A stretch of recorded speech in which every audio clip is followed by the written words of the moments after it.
Pupunta tayo sa Coffee Mart, guys. We're looking for 2 grinders. Sample tayo, sample. Mga grinders na tayo, guys. This machine is quite expensive, guys. Sumabot ng kaya aray ko. Masarap pero may onting acid.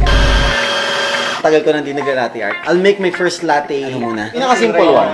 So ayun, after how many cups, nakuha na rin natin. What's up guys? Another watch, another day. Today, very exciting guys. Wala tayong video na. Pero today, we will be building our cafe na dito sa 31 by Gentry Timepieces. I'm trying to relive lang yung dati kong career na pagkakape, diba? We already bought a couple of yung mga equipments na kailangan natin from Coffee Mart. Shoutout sa inyo. And then, coffee.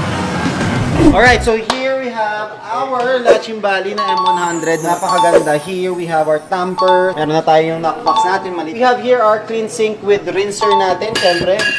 Yan. We have here our filtered drinking water din. Tapos dito meron yung mga grinders natin. And we also have our beans na dito.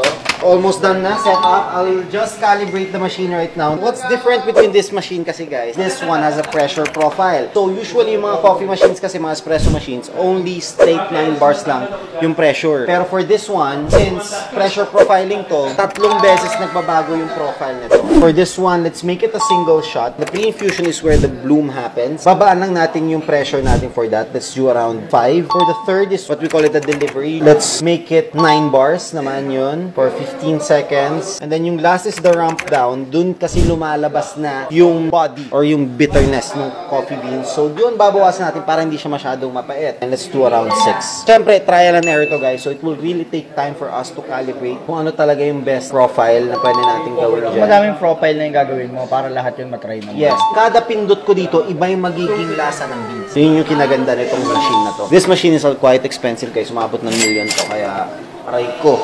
Diba? This is actually my coffee machine ever since I built the Westtown's Coffee before. So, hindi ko siya binenta ever since. Kaya pala ako nag-start ng Westtown's Coffee before. Kasi gagawin ko pala siya complimentary para sa mga guests ko lang tsaka client. Galing ng story. Premium Highlands dito.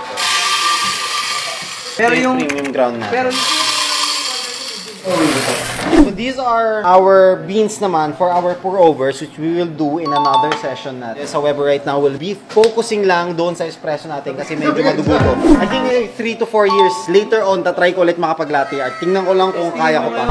Testingin natin ngayon, diba? Hi Sir Henry, ito nga pala guys ang pinaka-coach ko at mentor ko when it comes to coffee. Calibrate muna natin. Dapat 18 no? For 3 seconds. This is 12. Kulang siya. Let's try to do it. 3.5 natin. 19.